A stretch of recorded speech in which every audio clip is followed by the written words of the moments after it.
We want to welcome everybody for coming, and thank you very much for your attendance and your interest in this topic.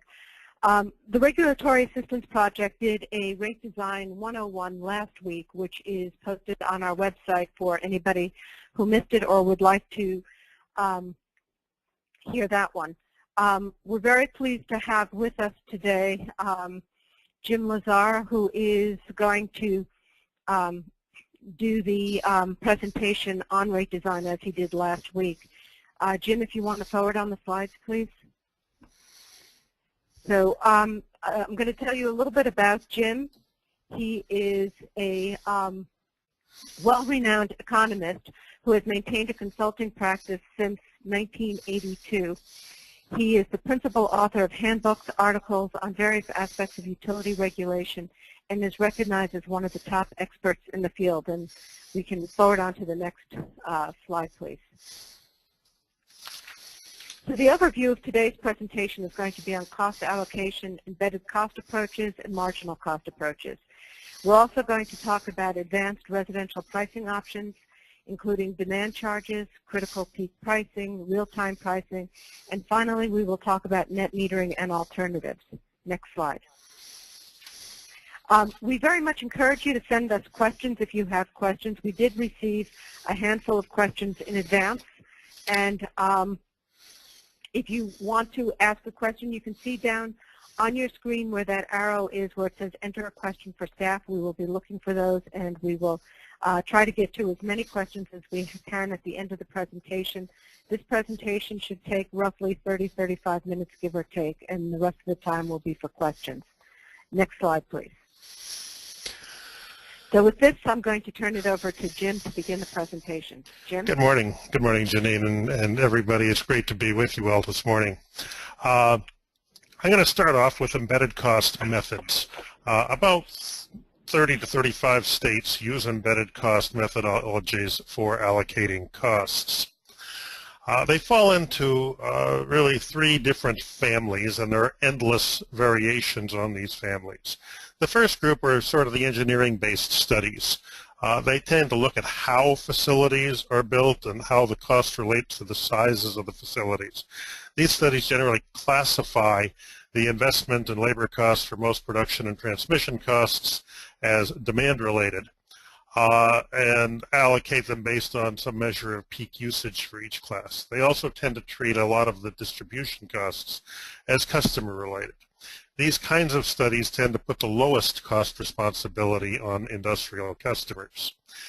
The second group are methods that combine both peak usage and average usage, that either classify some costs as energy-related or allocate some demand-related costs on a broad measure of demand. And the third category are economic-based studies, which treat most of the cost of the system as related to providing energy service. Only the costs that are specifically related to upsizing the system for peak demand are treated as demand-related. They tend to put a higher burden on industrial customers and a little less on residential and commercial customers. But all of these families and all of the variations on them have some kind of scientific foundation. Now I'll talk about some of the things that are most controversial in these studies. First of all, the treatment of baseload generation. These are capital-intensive resources. They're expensive to build. They're relatively cheap to operate in terms of fuel costs.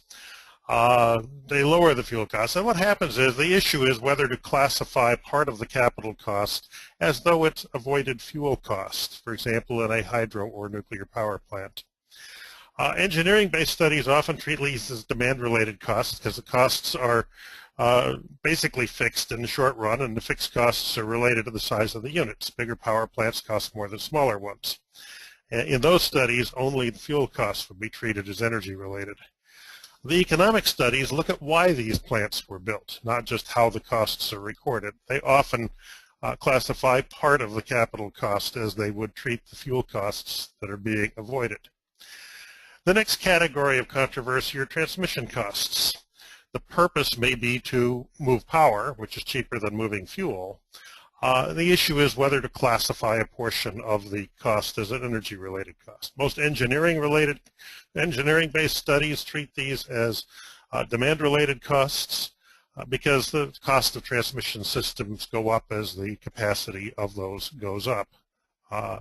Economic-based studies kind of ask why the facilities were built. In many cases, they're built in order to allow a remote generating plant to serve urban areas, and the alternative would have been to build plants closer to the urban area and transport the fuel to the load center. Both of these approaches have scientific foundations. Third category is distribution systems. They're built to deliver energy. They're designed with a capacity to carry peak demand. They have to connect to every customer. Engineering studies generally treat a significant portion of the distribution system cost as customer related, because it would cost quite a bit to build even a very limited capacity system that reaches all the customers. And those studies treat the remainder of the cost as demand related. Economic-based studies look at why the distribution systems were built. And the often answer is that customers want electricity service all day, all night, and all year. And they treat a significant part of the distribution system cost as energy related. The costs of upsizing it for peak capacity are treated as demand related. Meters, they used to be real simple. Almost all analysts used to agree that meters are there for billing purposes and you need one per customer, and so it's a customer related cost. But smart meters are a little different. They're used for conservation program design, they're used for peak load management, they're used for reliability services, and they're used for billing. So today we're kind of rethinking how to recover the cost of meters. Should it be spread across all of the functions that meters provide? So here I put it's a little bit busy table, but it shows in an engineering on the left, an economic approach on the right, examples of how the costs of baseload power plants, other power plants, demand response, and all the way down to meters and billing and collection be recovered. And I've shaded the areas where there's pretty significant differences between various types of studies. In the economic study, only the cost of demand response, that is paying people to get off the system for the highest hours, would be treated as a purely demand-related power supply cost, and only the substations would be treated as a purely demand-related distribution cost. Now, these differences mean that the studies produce different results, and here I've given some illustrative examples of different results. A residential class allocation using an engineering approach versus an economic approach. Less cost an economic approach. Commercial engineering approach versus economic approach. Less cost an economic approach. And for industrial customers, an engineering approach versus an economic approach. For the industrial customers, because more costs are treated as energy related, the economic approach places more cost on the industrial customers. But even the economic-based study shows that the average cost of service for industrial customers is significantly lower than for residential or commercial customers. That much remains consistent across almost all types of methodologies. I'm now going to switch to marginal cost approaches. About 20 states use marginal cost approaches, and there are several that use both, that the Commission considers both approaches. There are long-run marginal cost approaches, short-run marginal cost analyses, intermediate time frames, and something that is a little bit of a concern, which is mixed time frames. And I'll go through these pretty quickly. The long-run marginal costs, by definition, the long run means over a period of time in which all costs are variable. That is, every component of the system would need to be replaced over the long run. And in essence, these tend to look at the full cost of system reproduction. And generally, they show that replacing today's utility system would be more expensive than what we have in place today, and show that marginal costs are higher than the current utility revenue requirement. Short-run marginal costs are the cost of operating and maintaining today's system, and that's generally much, much cheaper than today's average revenue requirement.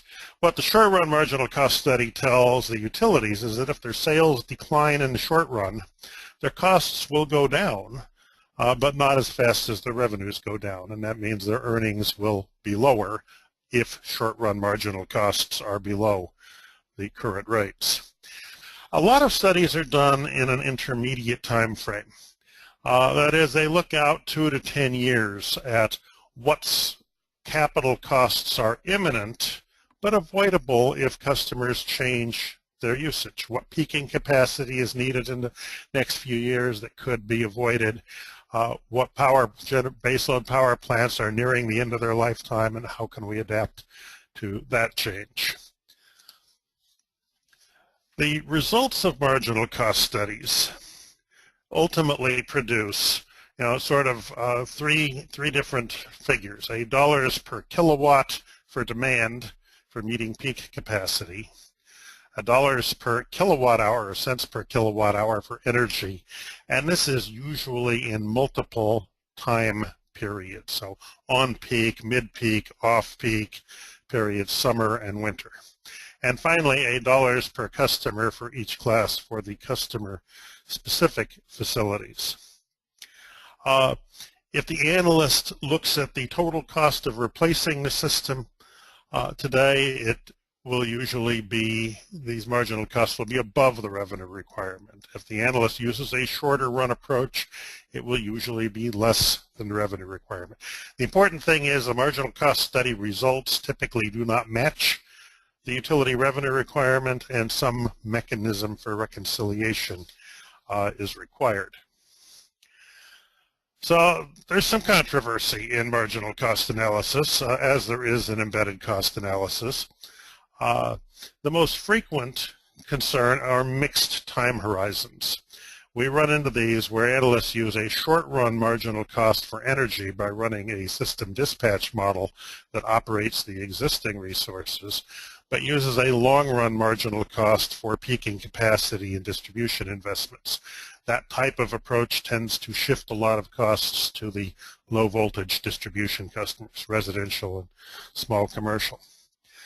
The other area of controversy is the reconciliation method used.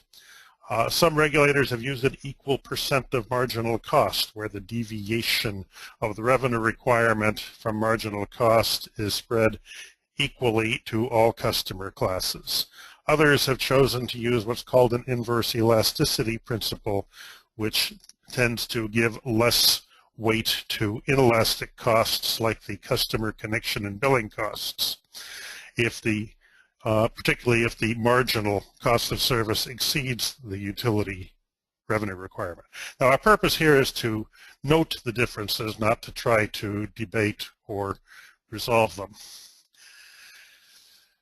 The end result of any cost of service study is generally a ratio of the class revenue at current rates to the class cost of service, or what we call the revenue to cost ratio. And here I've presented illustratively results of 4 studies: an embedded cost study that is less favorable to the residential class, an embedded cost study that's less favorable to the industrial class, a marginal cost study that's less favorable to the residential class, and a marginal cost study that's less favorable to the industrial class. And the regulator could conceivably be looking at all of these results, a couple showing that the residential class is paying less than its cost of service, a couple showing that the residential class is paying more than its cost of service. And it's the job of the regulator to sort that out. All of these approaches have a scientific foundation. So the bottom line on cost allocation is there are many, many methods. Some look at how the system is built, and others look at why the system is built. Many regulators consider multiple studies, one from the utility, one from the industrial customers, one from consumer advocates, and there's no right way to do this. Regulators have to do a lot of thinking and judgment in order to make a decision. Or as Justice William O. Douglas on the Supreme Court wrote in a court case on cost allocation, allocation of costs is not a matter for the slide rule. It involves judgment of a myriad of facts. It has no claim to an exact science.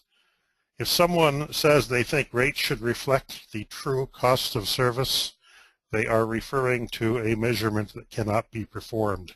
Today's computers are capable of helping us to be much more precisely wrong than the slide rules of 1945, and that's why we have utility regulators.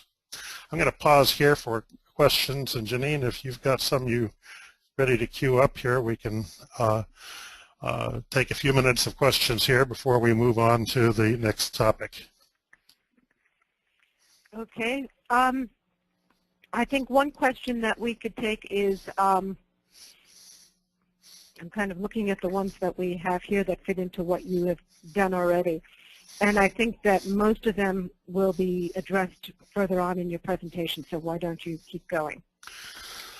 All right. Well, so our next topic is the more complex residential rates, demand charges, critical peak pricing, and real-time pricing. In our previous webinar, we talked about flat rates, inclining block and declining block rates, and time of use rates.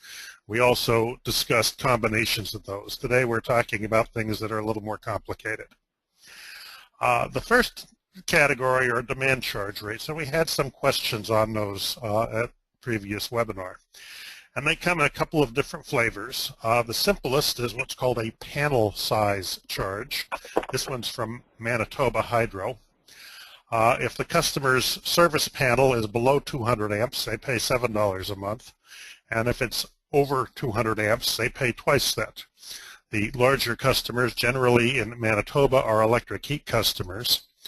And that requires a larger transformer, larger service connection, and the utility to be ready to provide more service. But then this rate is pretty simple. After that, everyone pays the same price per kilowatt hour. What this type of rate does is the apartments and the houses that have gas heat generally are under 200 amps and pay a lower rate, and the all-electric customers pay a higher charge because they require a higher level of service connection. The next category are subscription demand charges. And these are very common in other countries. We've seen them. I've worked on them in Europe and in Asia. Indonesia has these. The largest utility in the world is the utility of Indonesia, which serves about 250 million people, in terms of number of people served anyway. And the way this works is the customer subscribes to a given level of demand measured in kVA, which are about the same as kW, but it's the actual rating that's put on the transformer. And an apartment would subscribe to 3 or 6 kVA and would pay $7 to $10 a month in a monthly customer charge. A single-family home would subscribe to probably 9 or 12 and pay 12 to 18 euro, which is 15 to $20. And then the really big houses would subscribe to a higher connected load and pay a higher monthly fee, but then everybody pays the same price per kilowatt hour. Now this utility, this is Electricity de France, and in France it also has 2 time of use rates, and I'll discuss one of those a little later. There's a little challenge with subscription demand rates that I'll talk about in a minute. The next, and I think what most people are thinking about when they think of demand charge rates, is the way we bill commercial customers, most large commercial customers, with a separate demand charge based upon the highest hourly use during the month, and then an energy charge. And this one from Arizona Public Service, the summer demand charge is higher than the winter demand charge, and in both periods there's an on-peak and off-peak rate. That's lower off-peak and lower in winter than in summer. The message of this rate is pretty clear. Don't run anything else when the air conditioning unit is on in the summer, or you'll drive up that you'll drive up the demand on which that 1350 kW is measured. Now I want to talk about some concerns with residential, particularly subscription demand charges, or residential demand charges where a short time period is used. Small appliances add up to significant demand. An apartment in Italy that subscribes to 3 kW demand, if the hairdryer, the toaster, and the coffee pot are all running at the same time, it will trip the circuit breaker and they'll have to reset everything. That's a problem with subscription charges. But it's also, these appliances only run a few minutes each. And there's lots of customers per transformer. So my coffee pot and toaster are probably not running at the same time as the other apartments in my building.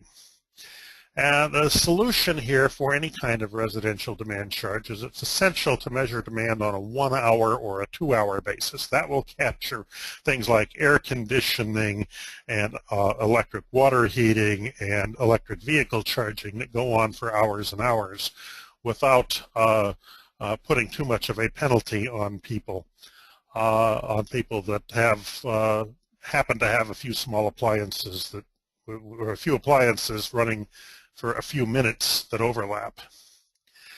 Another concern with demand charges generally is that demand occurs for different customers at different times.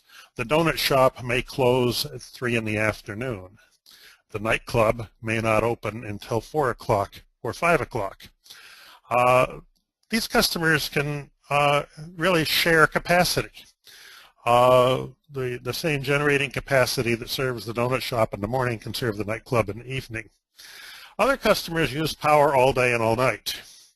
Now the first two customers could share capacity. The short duration customers will tend to overpay if significant costs are recovered in a demand charge.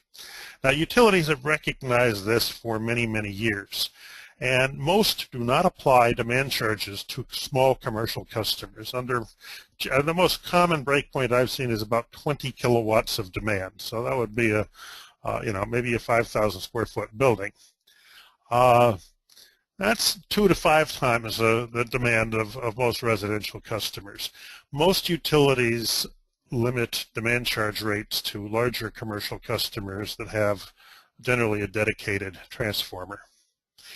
Replacing demand charges with TOU rates so that the donut shop pays for what it costs to provide power in the morning and the nightclub provides for what it costs to provide power in the evening, and Denny's pays for power what it costs to provide power all day and all night is generally a better choice than loading up on demand charges, which tend to be unfair to the shared demand customers. I'm now going to move into up the scale here. I showed this graphic last week, and we talked about flat rates and inclining block rates and seasonal rates and time of use rates. And demand charge rates are somewhere in this range here. They're not shown on this chart from our study on our report on dynamic pricing. But now I'm going to get up into the critical peak pricing area, where we're getting up to where there's more risk to customers of their bills being at an unexpected level, but more reward for the customer if they control their usage during the most important peak hours.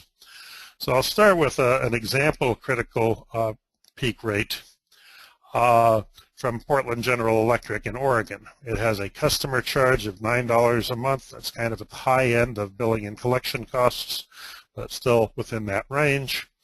Has an off-peak charge, an on-peak charge of 9 cents, 11.5 cents, and then a critical peak charge of 43 cents. And the critical peak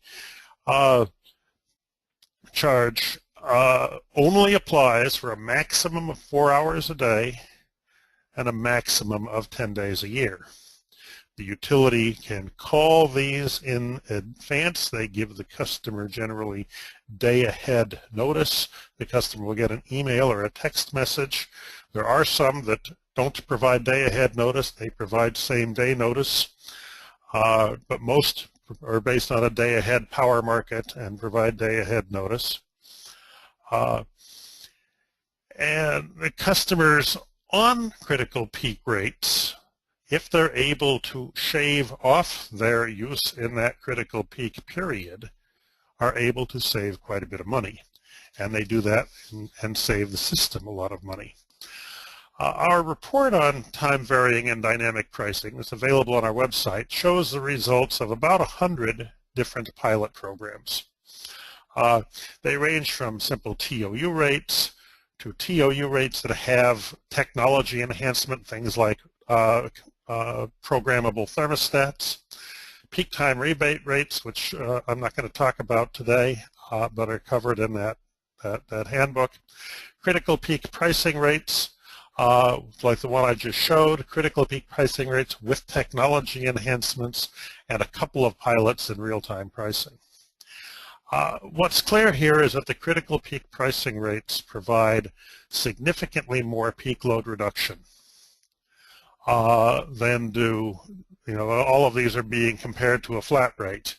All of these provide some peak load reduction, but the critical peak pricing rates provide the most, and with technology enhancements, they provide the best peak load response. So now I'm going to talk about one of these technology enhanced critical peak pricing rates, and I'm going back to France.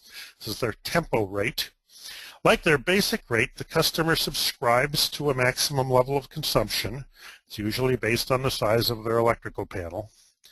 While the regular rate had a subscription as low as 60 euros a month at a 3 kVA rate, this rate starts at 9 kVA and it's 117 euros a year. And I'm sorry I didn't divide this into a monthly calculation for you, but it's about twice as much.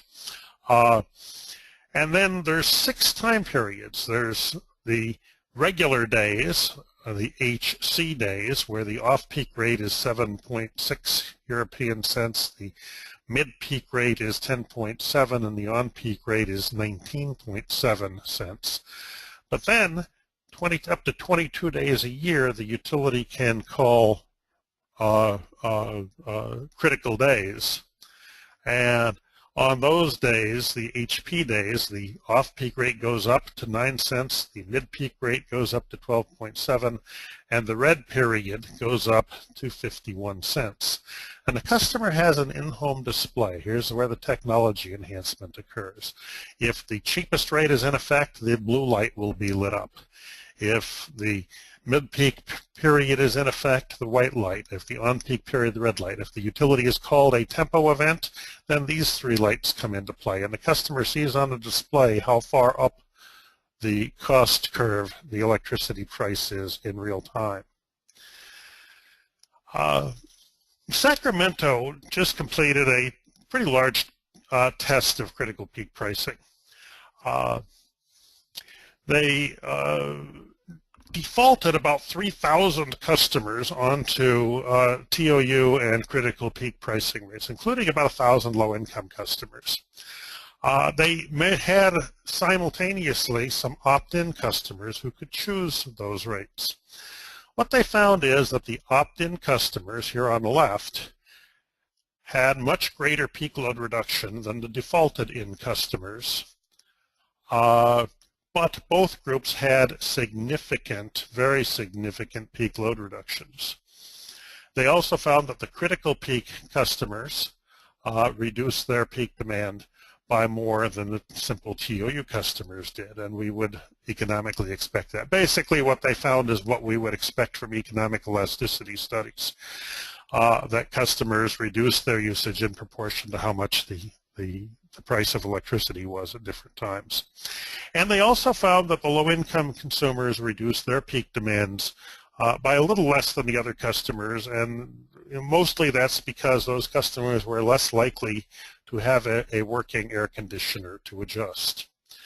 Now, they surveyed customers to see what they did in response to these rates, and it's very interesting. More than half of the customers did their laundry off-peak, turned off lights, did dishes off-peak, and either turned off the air conditioner or changed the thermostat setting on the air conditioner during the critical peak events. SMUD found that a 3-hour window for a critical peak pricing rate, something customers could generally work with. They could put off doing laundry and put off doing dishes and put up with it being a little warmer for 3 hours. When they tried to go longer than that, customers sort of rebelled. And the final category is the notion of real-time pricing. Many utilities have offered real-time pricing to industrial customers. A few have experimented with real-time pricing for smaller customers. And Commonwealth Edison in Illinois has about 10,000 customers on a real-time pricing, residential customers on a real-time pricing right now. I developed this illustrative example based on a very successful industrial rate that Georgia Power has had in effect for a long time. It has a customer charge that I set at $10 a month, enough to cover advanced metering and billing costs, a distribution charge, and I put in 4 cents a kilowatt hour without any time differentiation because I wanted to focus on the energy charge. The energy charge would vary in a range of 5 cents to a maximum of 50 cents. And the customers would get an in-home display that tells them what the price is at any point in time. But they would get one other thing. They would get an average rate guarantee. And this is similar to how the Georgia Power has done the industrial rate. That is, the customer is guaranteed that if their usage is no higher in the billing period than it was a year ago, that their average energy rate would not exceed 10 cents. So they'd be paying the 4 cent distribution charge plus a maximum of 10 cents if their usage did not exceed what it was the year before. If it went above, then they could be exposed to the full brunt of the real-time price. That's just one example of how a real-time price can be done. The key is making sure customers know what they're getting into and making sure they have the information to make reasoned decisions, such as an in-home display. I think that providing an average rate guarantee is an important element to a real-time price to give customers some kind of a cap on how much they're exposed to. And so that ends this section on residential advanced pricing. Our next section is on net metering and alternatives, but I'll pause to take maybe 5 or so minutes of questions on these rate designs. Janine? Yes, Jim, we have a few questions, and thank you, folks, for submitting them. The first question is, are generation, transmission, and distribution joint costs of production, and can you discuss the problem with joint cost allocations? Yes, generation, transmission, and distribution down to the poles and wires and transformers are joint costs. They are facilities that are used jointly by multiple customers. And joint cost allocation is the thorniest issue in cost allocation, because if I divide my house into a duplex, the utility has twice as many customers, but the size of the house hasn't changed and the complement of appliances hasn't changed very much. Similarly, if my house were to burn down, the utility would lose a customer, but the poles and wires and transformers in my neighborhood wouldn't change.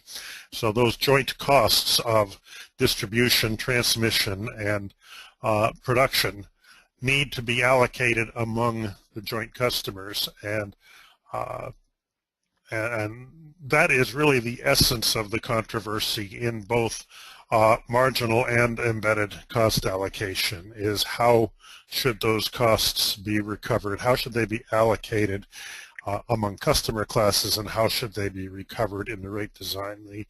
The trend in the industry is towards recovering more of these costs on a time of use basis. And that's been going on for some time. Currently, there's a trend, as we talked about last week, to recovering more of the distribution charges in fixed charges, and we addressed the problems and issues of that driving up consumption last week. Okay, thank you.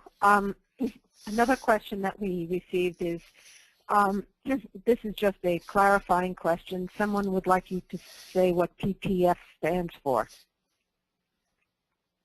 Which? PTF. I'm wondering if they meant PTR, which would be peak time rebate. PTR.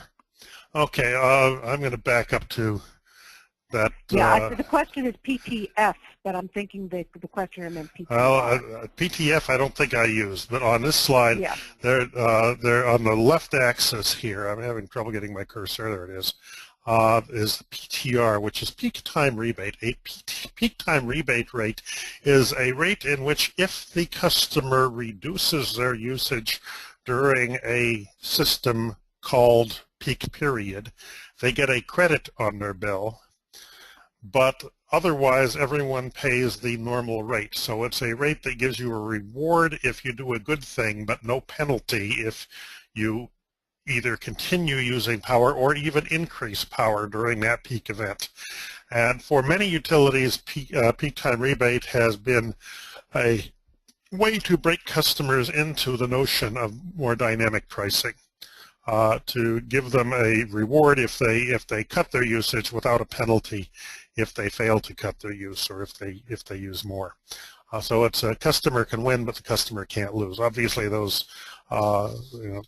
ultimately those costs have to be the lost revenue needs to be recovered if the utility cannot cut its costs in the short run. But anyway, that's what a PTR is, and I hope that answers the question. Thank you. We have a few more questions from this topic, so I'm going to take a few more right now. Good. Can you talk about a few of the factors that regulators take into account to determine cost allocation in the face of the number of cost allocation studies and methods that, based on the number of cost allocation and studies and methods? Well, it's partly looking at the unique characteristics of the local system. In the Pacific Northwest, we have a whole lot of hydroelectric power. Hydro is essentially all fixed costs, but the amount of water behind the dams is fixed, and that's our fuel. Whereas most power plants, you can buy more fuel and run them more hours. In a hydro project, if you run them out of water in the first half of the year, you've drained your reservoir and you don't have any more. So hydro is a unique characteristic that makes regulators look more towards an energy allocation than a peak allocation of fixed costs, because the capital costs are avoiding all fuel and operating costs. On systems where there are high-cost and low-cost power plants, say nuclear, plants that have very high fixed capital costs and high labor costs versus natural gas plants that have low capital costs and very high fuel costs, a regulator will tend to look at methods that differentiate between different types of resources. Part of it is political, frankly, and part of it is judgment. If a commission wants to benefit the residential class, it will be drawn towards one family of studies. And if they want to benefit the industrial class, they will maybe be drawn towards another. And I don't think we can rule out the role of politics in them exercising their judgment. We have a lot more questions that have come in, Jim, so I'm going to go through a couple more, and then I think we'll leave the rest for the end so we make sure you cover everything in your presentation, and we'll circle back to the others. But this next question is, why did the distribution rate not vary by time in the Georgia Power analogy as the generation charge did? That was strictly a simplifying assumption that I made in producing that illustrative rate. I think it would be a good idea for the distribution rate to have a time and or seasonal differentiation to it, but in order to get that slide onto one screen for the presentation, I kept it pretty simple. I was trying to focus on the energy charge could be as little as 5 cents or as much as 50 cents. But in actually implementing a rate, I think that an on-peak and off-peak distribution rate is appropriate. Okay. The next question is, following your graph of risk versus reward, is it possible to have a pricing structure that is low risk, high reward, where consumers are offered a low price in exchange for a service provider doing the optimization of energy efficiency, demand response, and other resource management? Has this been tried anywhere? I think it is possible to give a customer a low-risk, high-reward framework, but it requires a level of technology that has really only been tested at the laboratory or maybe pilot level. There are some tests going on in Texas right now that are pretty promising. But you really need to have, for example, a refrigerator that has control equipment in it so that the manager can pre-cool your freezer and fridge before an afternoon peak event so that it can coast through. And can direct load control over your dishwasher and your laundry equipment, possibly your water heating, and obviously your thermostat. And I think we will reach that day, and I think that that kind of technology enhancement will become available, and maybe there are some that are operating today that I haven't seen. There's certainly a lot of utilities that are controlling water heaters and air conditioners, and the technology that they're using now to control them could be used in a more interactive fashion to provide a customer with a low-risk, high-reward rate. That low-risk, high-reward rate might well involve either some additional investment on the part of the customer or some compromise of lifestyle. I don't think we can expect to get something for nothing. Okay, and with that, Jim, I'm going to turn it back to you to continue with your presentation, and we'll take the rest of the questions at the end because we want to make sure that you have time to complete. So, thanks, and I hope people continue. understand. Our plan is to finish the presentation and have some questions on each topic by the end of the hour, but then Janine and I will stay on for up to another 30 minutes to continue answering questions as they come in. So the next topic is going to be net metering and alternatives to net metering. First, I'm going to define net metering, where the customer pays a bundled distribution plus power supply rate for the net kilowatt hours that they consume, and in essence, they get a full retail rate credit for all of the power that they feed back to the grid. They only pay for their net consumption. Since most, this can result in a bill to the customer for only the customer charge. And that may be fair or unfair, as I'll describe. Most utility customer charges recover only billing and collection costs. Some utilities therefore argue that a net metering rate with that type of rate design gives this customer a free ride. The customer can use the grid to store electricity and draw on the grid for backup and supplemental service without ever contributing to grid costs. And we'll talk about how that can be a fair rate or an unfair rate. We're going to go through a number of choices of alternatives to net metering. Infant industry subsidies, a value of solar tariff, a higher customer charge, a special charge for PV customers, a demand charge rate that we've already talked about, and what I call directional pricing. So I'm going to start with infant industry subsidies because they are been around for a long time. The railroads received huge land grants to entice them to build our national rail network. The airline industry was launched with very lucrative airmail contracts from the government. This was done to stimulate the development of aviation. And we gave military and space contractors contracts to the semiconductor industry in the early 60s and 70s to move that industry along. And today we are using, in this webinar, the very technology that emerged from this last group of infant industry subsidies. So we can easily see how all of these infant industry subsidies had major long-term effects clean energy may be as appropriate for infant industry subsidies as any of these to help wean us from fossil fuels.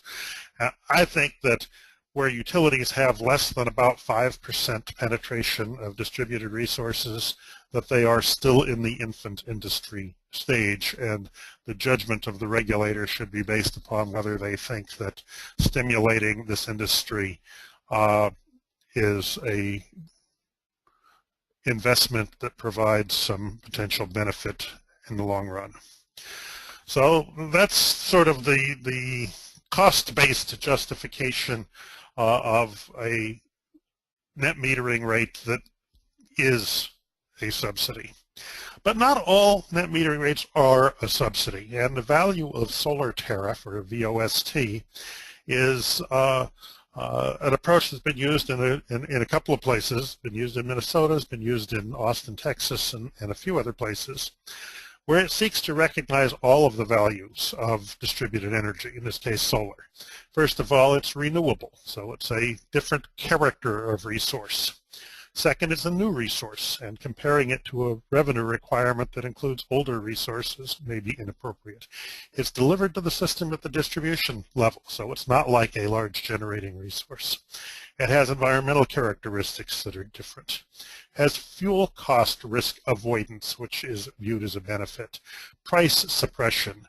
Local economic development. When we look at the whole layer cake of benefits here, some studies find that the value of solar, when you add all of these things together, is much greater than the retail rate. And so, you know, in that situation, the utility system is receiving much more value than it is losing in cost when it credits the retail rate. And in Austin, most solar customers are getting a credit that exceeds the retail rate under their value of solar program.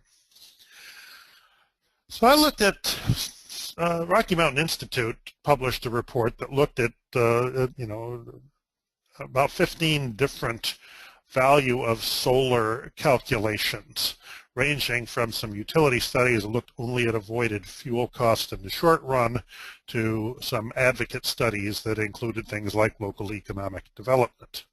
Without taking a position on them, first thing I'll note is that the vast majority of these studies found that the value of solar was at or above the average U.S. retail rate of about 12.5 cents a kilowatt hour. And the average, the simple average of the studies, and I'm not going to assert that that's, you know, a perfect measure of anything, was significantly higher. The average value of solar was about 25% higher than the average retail rate from these studies. So it can be true that even if the solar customer is technically not contributing to grid costs, they're simultaneously providing a benefit to the grid, and that the utility is not paying the full value of the solar for a customer who is net metering. I think we'll see more value of solar calculations in the future. Clearly, one of the issues is how many categories of a value do you include in the calculation. The next alternative to net metering is a higher customer charge. We talked about this some last week. Here, this as an example, if the customer charge for this, an illustrative utility went from $5 a month to $20 a month, the solar customer would have to pay that $20. If the energy charge went from 12 cents down to 9 cents as a result, and that's about what would happen if the average use was 1,000 kilowatt hours, then the price has gone down 25%. Now, the credit that the solar customer is going to receive has gone down 25%, but everybody else's price went down 25% also. And as we talked about last week, when you apply a reasonable elasticity estimate to that, we would estimate that this kind of a change in rate design would produce about a 5% increase in usage with the same minus 0.2 elasticity factor we discussed last week. So that's, you know, that's a compromise. And of course, this type of rate design may not fully recognize the value of solar. For low-cost utilities, it's probably utilities with below average rates is probably giving the solar customer less credit than they are providing value. The next idea that's on our list of alternatives to net metering is a special charge for PV customers. And these tend so far to be tied to the estimated additional costs that the grid operator incurs for things like voltage regulators to accommodate additional PV. In Arizona, the Arizona Commission adopted a charge of 90 cents a kilowatt of panel size, about $5 a month per customer. Arizona Public Service had asked for $50 to $100 a month, so they got about 1/10 of what they requested. Hawaiian Electric has proposed a customer charge of $55 a month for all customers, plus an additional $16 for solar customers. That's before the Hawaii Commission. Now, I'm not going to predict how that will come out. However, in Hawaii, things are a little different. Electricity costs over 30 cents a kilowatt hour, and about 20% of single-family homes now have solar systems, and as many as half of the distribution circuits in Hawaii run backwards during the middle of the day. So circumstances are certainly a lot different when you have 20% saturation. Residential demand charges are the next category. We've talked about these earlier in mine, where the customer pays based on either the size of their connection to the grid or their peak demand on the grid during the month. If it's recovering only transformer costs and additional costs that are specifically incurred to accommodate solar, they may be a cost-based approach. But in general, they don't recognize the value of solar. Imposing additional charges on solar customers without a disciplined look at the value of the solar energy that's being received by the utility relative to the cost of grid-supplied power may be an unbalanced approach. The last category I wanted to talk about is what I call directional pricing, and there are some utilities that are doing this, where the utility will have a customer charge, a distribution charge, and a power supply charge. The distribution charge applies only, in this case, 5 cents a kilowatt hour. It could certainly be time differentiated, and probably should be, but it applies only to power that is delivered to the customer by the utility. And then the power supply charge is what gets net metered in, gets metered in either direction. If the customer is feeding power to the grid on peak, they are displacing the utility's need for peak and baseload resources and would get maybe 15 cents a kilowatt hour. If they're consuming energy from the grid on peak, they would pay 15 cents.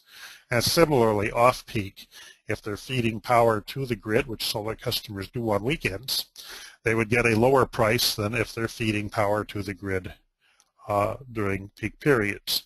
For a high-cost utility, where the combined retail rate, that is distribution and power supply, exceeds the value of solar, and whether that's 12 cents or 16 cents is obviously a matter of some deliberation for the Commission, this type of rate design may be appropriate. But frankly, these utilities, the California utilities, New England utilities, and Hawaii utilities have rates that high, but not many others do. So I'm going to wrap up this section on alternatives to net metering. First of all is to simply accept that infant industry subsidy principle. Second, to consider a value of solar tariff, or at least a value of solar calculation, and determine if net metering is a good value for the utility. Increasing fixed charges or directional pricing are other alternatives. And I think at this point I'm going to hand it back to Deb. We're going to do a little survey of folks.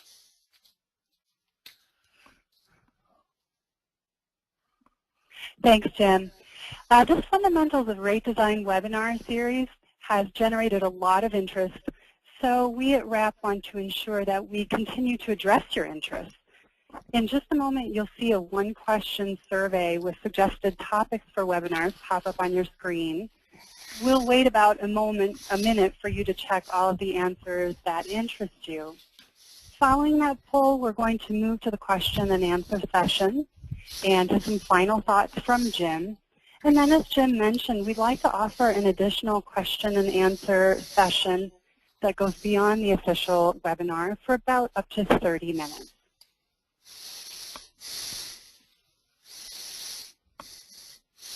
So this is live and interactive. You get to vote for what additional webinar topics interest you in real time here.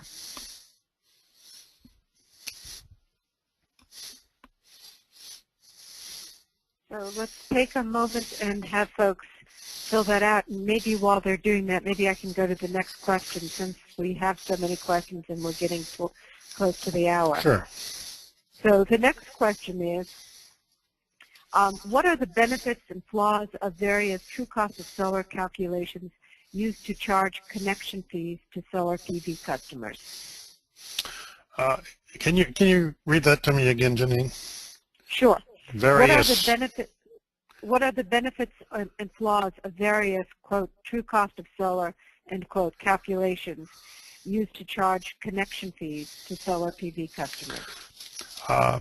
Well, as I explained in the cost allocation discussion, there is really no legitimately true cost of service calculation. There are too many legitimate approaches, and within the approaches, too many different methodologies and assumptions for me to use the word true cost of service to be meaningful.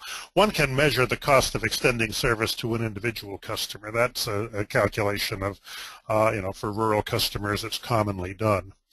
The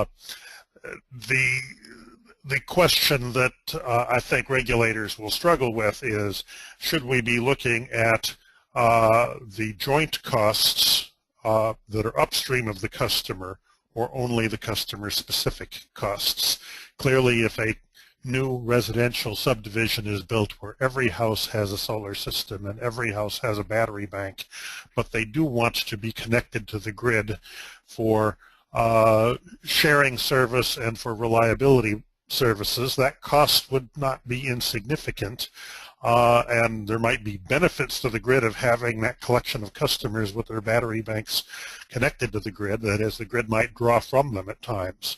But one would then look at the cost of connecting that group of customers to the grid and then pricing the services that flow in both directions. I think that would be an interesting study, and there are subdivisions that are being built with solar systems on every house. I don't think yet I've seen any with battery banks in every house, but I think we will reach the point where regulators are looking at that question.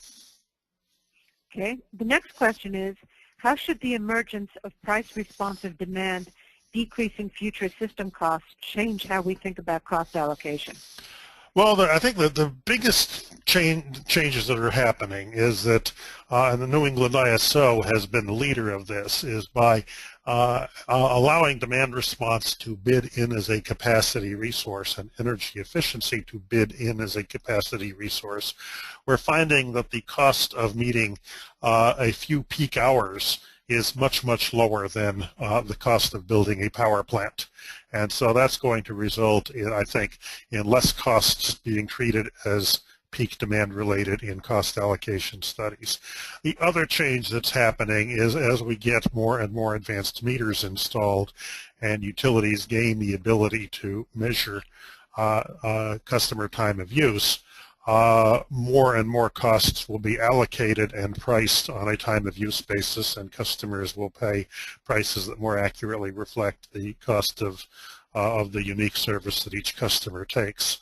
And finally, the corollary to that is that our ability to offer critical peak pricing rates and peak time rebates and to have technology enhancements in the home and business that enable the grid operator or a demand response aggregator to offer an attractive package to consumers is certainly expanding very rapidly.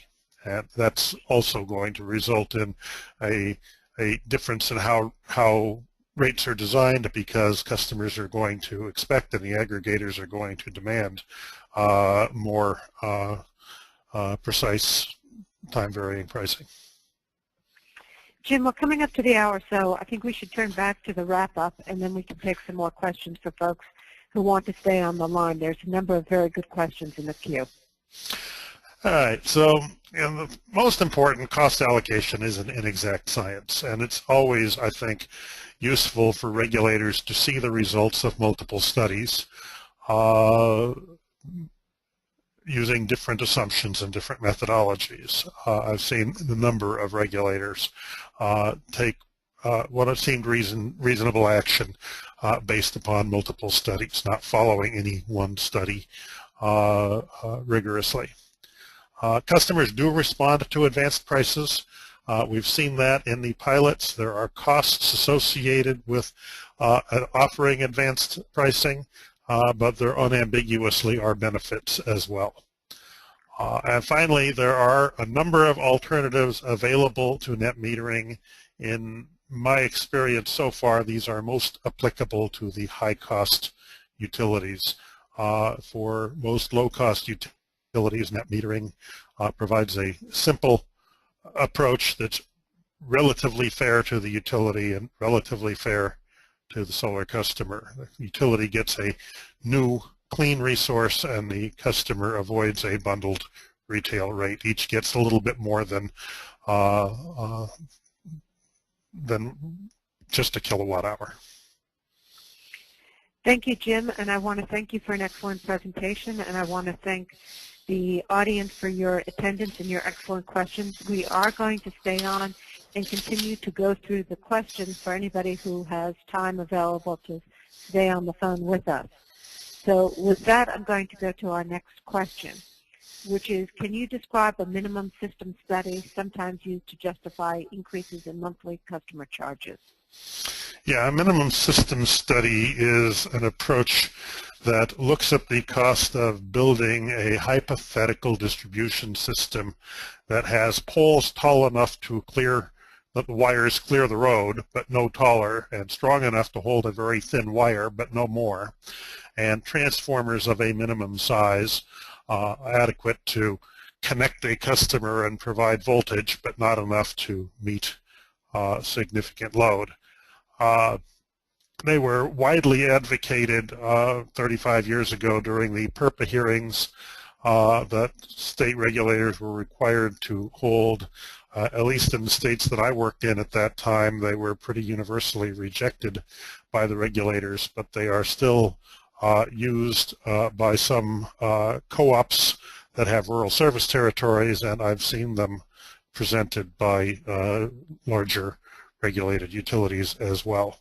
The alternative to the minimum system study, the one that I think has been much more widely accepted, is the basic customer method, which looks at the customer-specific facilities, the meter, maybe the service drop, billing and collection costs as being customer-related, and treats all of the joint costs as joint costs and recovers those in some measure of usage, either treated as demand-related and allocated based on peak demand, or energy-related and recovered on an energy basis.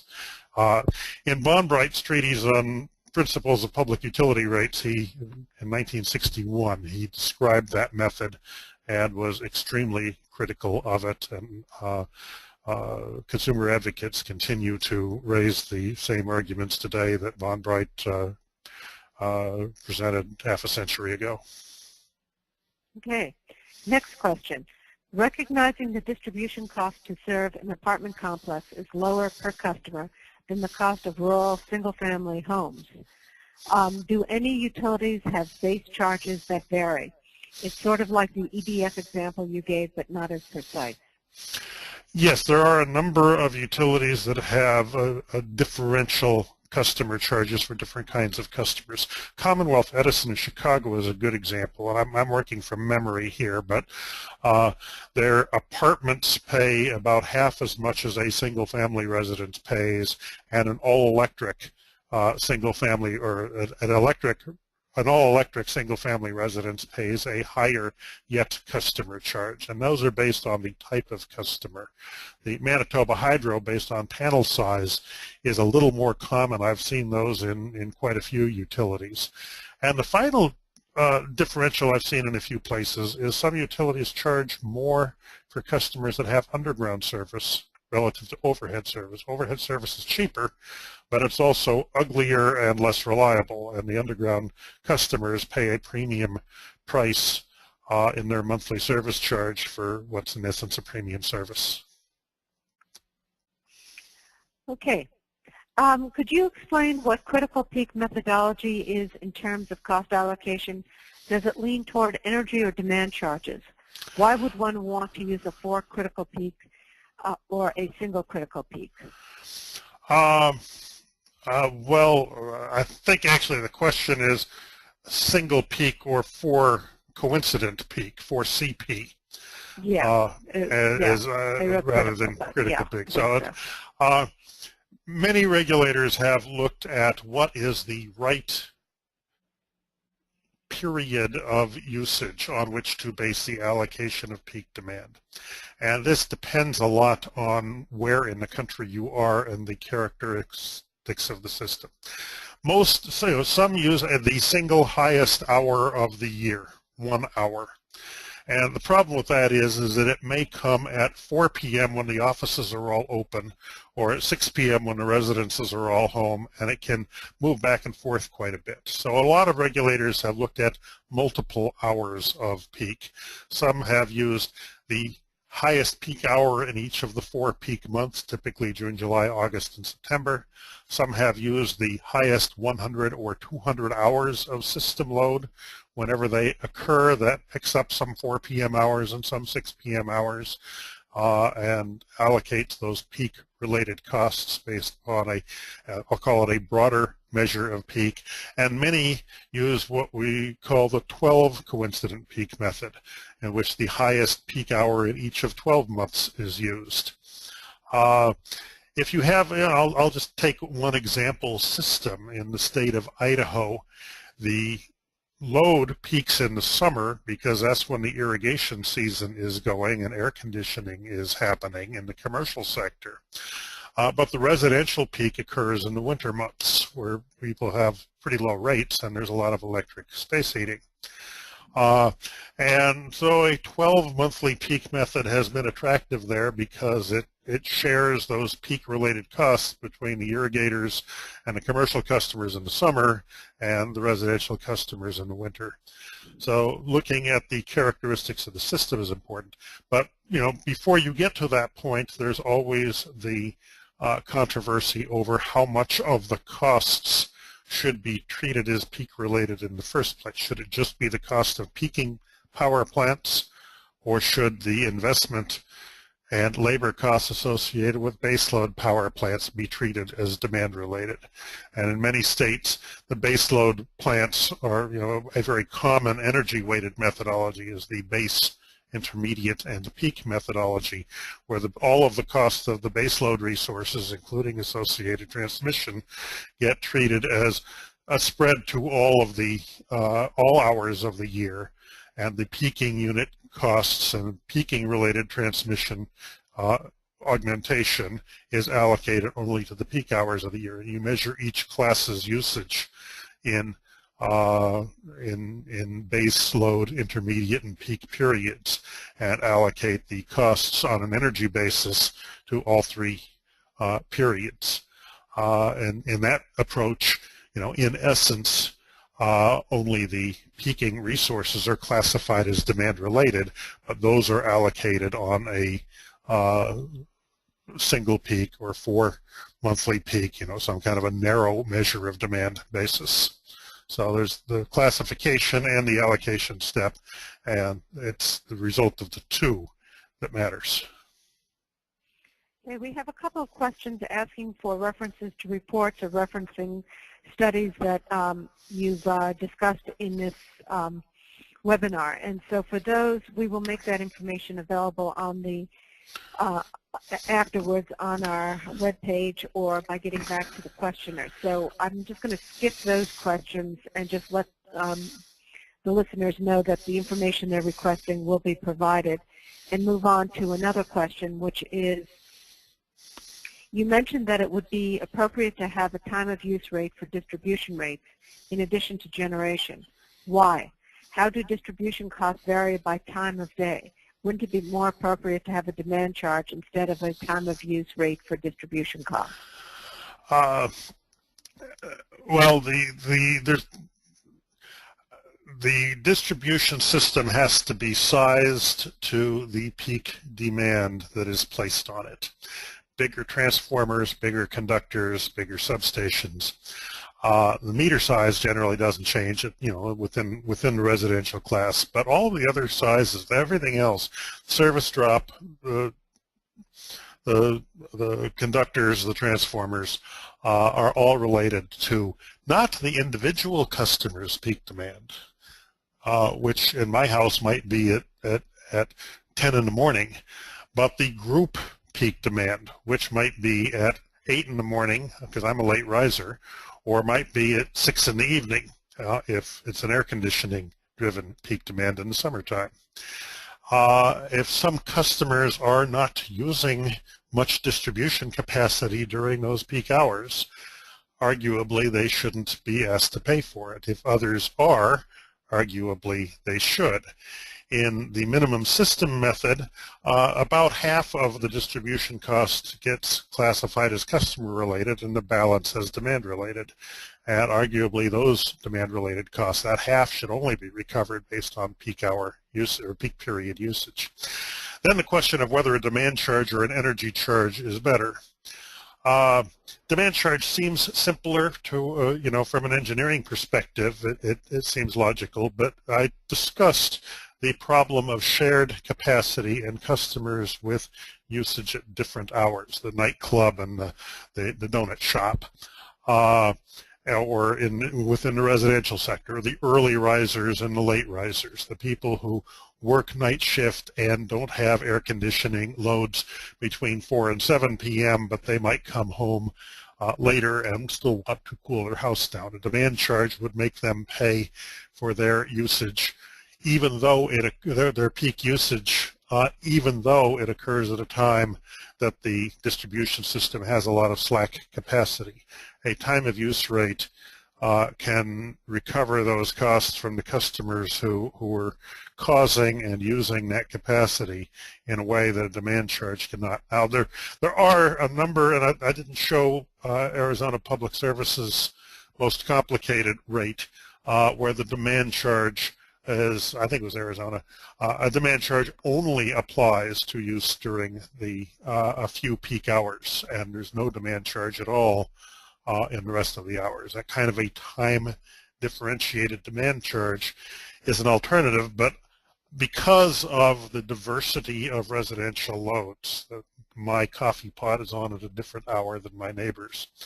I tend to think that a time varying energy charge is a more efficient way to recover those costs. Okay, thank you. In the value of solar, how is reliability for the customer valued? The questioner goes on to say many utilities disconnect the inverter when there is a distribution line problem to de-energize the circuit. Yet doing that, they also shut down the power in the house that has the solar panels, leaving the consumer in the dark. Yeah, this is a big issue in solar, and I'm not a real expert on this. Some inverters are now being built that can ride through a system disturbance, and some systems are being built with on-site storage that when the utility disconnects the customer from the grid, the customer then automatically switches to their battery backup system. And, these are interesting problems, and I'm thrilled that they're in front of us because they're clearly things that need to be solved to, if we're going to make a transition, and we ought to be aware of the costs of them.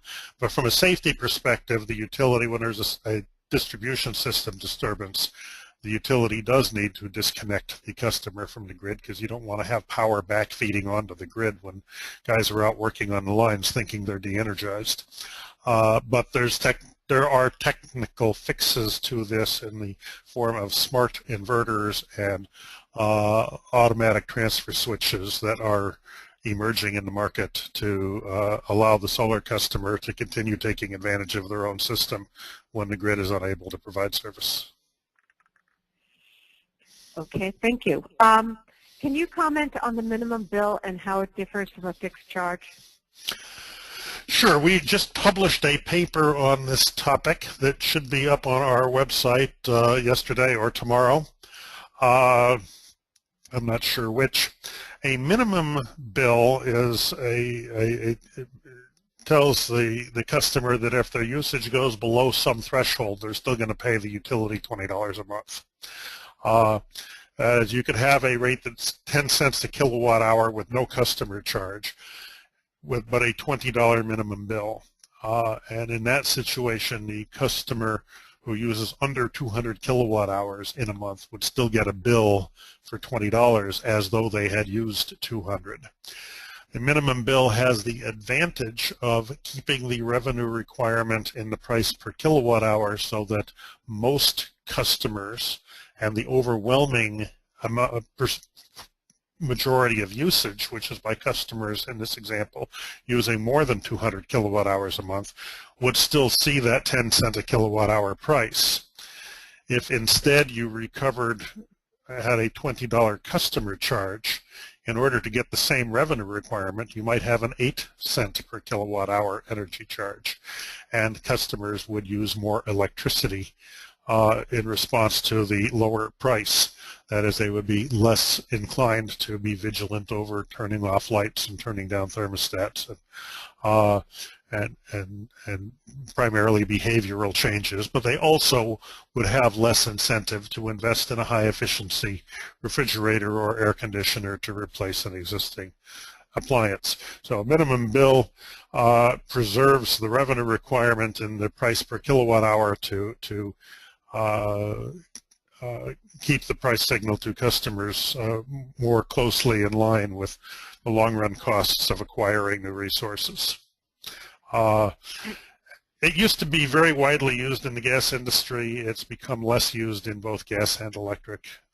It's still used in California and a few other places. And sort of an add-on to that question, another question came in and wanted to know what is your opinion of the monthly bill for all customers as an alternative to net metering. So we've just discussed the minimum monthly bill. Can you now comment on whether that could be used as an alternative to net metering? Well, it's not really an alternative to net metering. It's a form of rate design that would still be net metering. That is, the customer would still pay the retail price, the example I just used of 10 cents a kilowatt hour, multiplied by their net kilowatt hours. But if if their solar system produced 1,000 kilowatt hours and the customer consumed 900 kilowatt hours, their net use would be 100, and you would multiply that by the 10-cent rate and get $10, but that customer would be subject to the minimum bill and they'd actually pay the utility 20. What that would do is it would encourage the solar customer to undersize their system and not meet all of their own needs because they would be having to pay the utility for 200 kilowatt hours a month whether they used it or not. Whereas a pure net metering rate at 10 cents a kilowatt hour would give the customer an incentive to size their system to meet all of their needs. From the utility's perspective, the minimum bill would assure the utility of getting some revenue from every customer, even if in any given month their net kilowatt hour consumption went to zero or very low. This next question comes from somebody from one of our neighboring islands, and the question is, how have jurisdictions handled community renewal rate design for neighborhoods where theft is prevalent? Do you have any thoughts on that? You know, I have not studied how, the community solar is a concept that has some attraction to it, in which rather than put individual solar panels on each building, you would build a large community solar array, perhaps on a common building or a parking area or in an unused piece of land. To get economies of scale in the installation of solar, and to give customers who live in apartments or places where they don't have access to a roof the ability to have a solar system meeting their needs. I have not studied the way that regulators are handling community solar. There's a lot of different proposals ranging from allowing the individual customers to net meter on a virtual net metering basis to a pure value of solar calculation in which each customer would pay the retail tariff and the community solar system would get would feed all of its power into the grid and get a value of solar rate for all of the power. Okay, the next question is switching onto the subject of smart meters. The questioner states that all these rates seem to depend on smart meters. How is installation and implementation working across the country? Is it working well? Are there glitches? Is it improving? It's working. There are glitches. It's taking utilities a year or two longer to get their installing the meters is the easy part. Getting the what's called the meter data management system and the Wi-Fi or other data collection systems working reliably so that you get all of the interval reads recorded into the meter data management into the computer system have proven quite challenging, and utilities have sort of been told by their vendors to not adopt a complex rate design immediately on installation of the hardware and software, that it's going to take them a while to get everything working.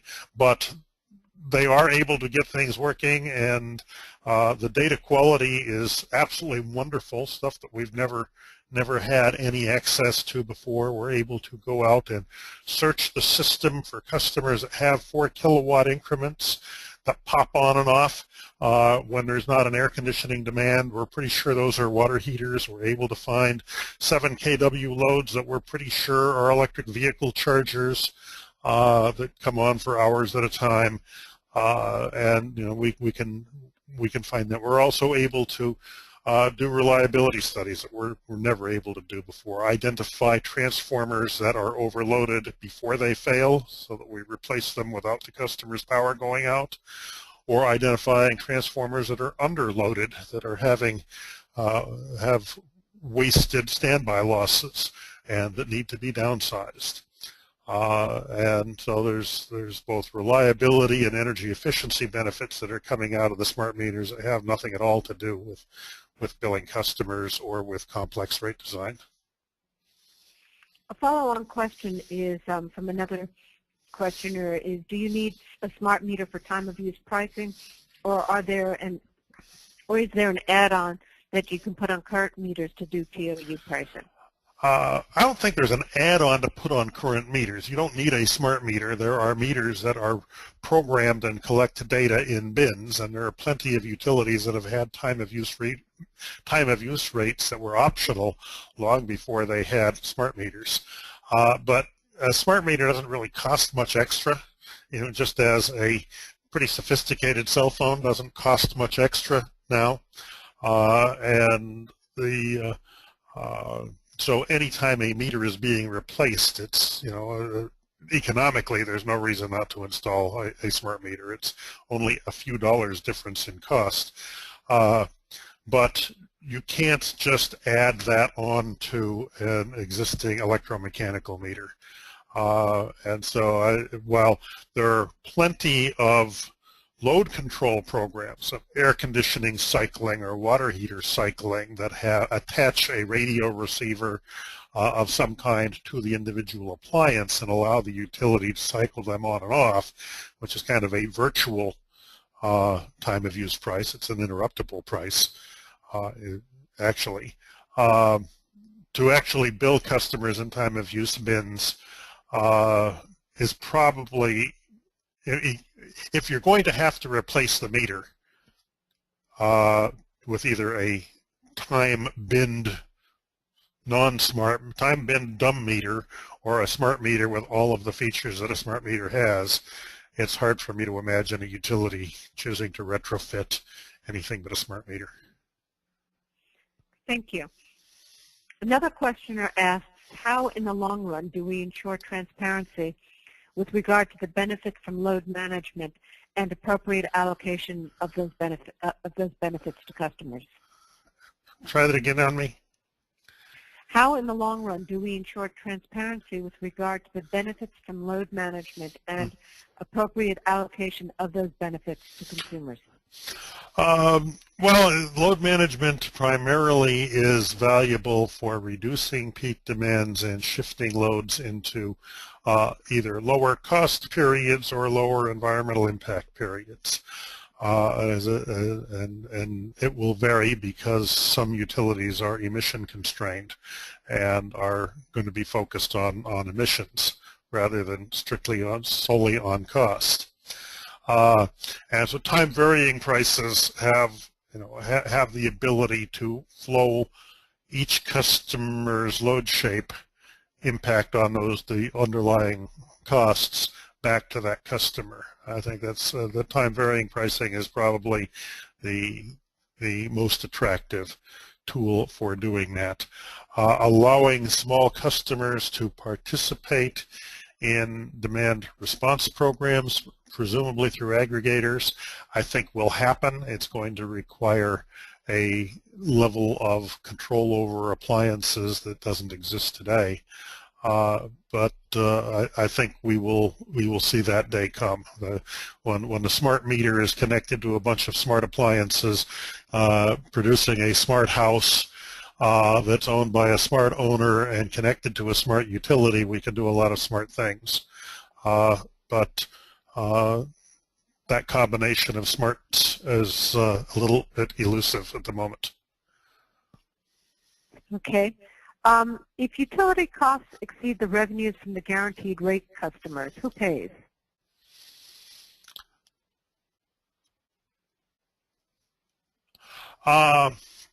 This is a question about the illustrative real-time pricing example that I put up. Well, there would need to be some kind of reserve account provided to enable the utility to provide a rate guarantee. I mean, I set the bands at 5 to 50 cents to allow a lot of time variation, but the utility might need to do some hedging in order to make sure, some hedging in the marketplace in order to make sure that the costs would not greatly exceed those boundaries. So there might need to be some hedging, there might need to be some reserve funds. Okay. Another questioner says, our utilities in Kentucky are insisting that net metering under our low energy costs and low levels of solar penetration is inherently unfair to the poor customers. Our infant industry is valiant but challenged to counter their claims.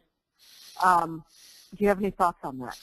Well, the low-cost utilities are the ones that are getting the most benefit from solar because they're avoiding a new resource that would cost, 10, 15, 20 cents a kilowatt hour during the daytime period. And all they're losing is an average retail rate that's mostly based on a depreciated older power plant and a fuel cost that doesn't include the environmental impacts of the fuel that's being used.